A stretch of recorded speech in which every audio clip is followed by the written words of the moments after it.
বাদ্যের তালে তালে আর পায়ের মোহনীয় ছন্দে অনুষ্ঠিত হয় বিদায়ী ক্যাডেটদের কুচকাওয়াজ।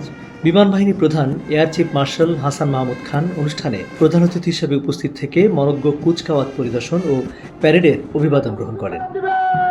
বিমান বাহিনী প্রধান প্রশিক্ষণ সমাপনকারী ক্যাডেটদের উদ্দেশ্যে বলেন, শপথ গ্রহণের মধ্য দিয়ে সদ্য কমিশনপ্রাপ্ত অফিসারদের উপর ন্যস্ত হল দেশের স্বাধীনতা এবং সার্বভৌমত্ব রক্ষার পবিত্র দায়িত্ব।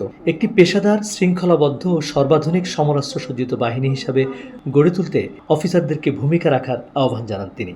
দেশের স্বার্থ, স্বাধীনতা ও সার্বভৌমত্ব সব সময় সর্বাগ্রে।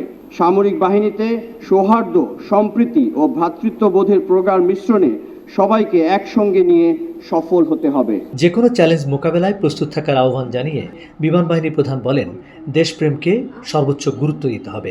যে প্রশিক্ষণ তোমরা গ্রহণ করেছো তার যথাযথ অনুশীলন ও প্রয়োগের মাধ্যমে পেশাগত দক্ষতা অর্জনে তোমরা সর্বদা সচেষ্ট থাকবে। কমিশনপ্রাপ্ত অফিসারদের মধ্যে রয়েছেন 4 জন ফিলিস্তিনি অফিসার।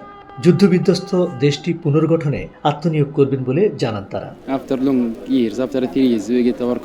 3 বছরের কঠোর সামরিক প্রশিক্ষণ শেষে 88তম দীর্ঘমেয়াদী কোর্সে মোট 155 জন অফিসার ক্যাডেট কমিশন লাভ করেন। কোর্সের সেরা 24 ক্যাডেটকে অসামান্য গৌরবমণ্ডিত সোর্ড অফ অনার এবং সামরিক বিষয়ে শ্রেষ্ঠত্বের জন্য সেনাবাহিনী প্রধান স্বর্ণপদক প্রদান করা হয়। দেশের প্রয়োজনে, শান্তিতে, সংগ্রামের সংকটে সকল ক্ষেত্রেই সেনাবাহিনীর ভূমিকা অগ্রগণ্য।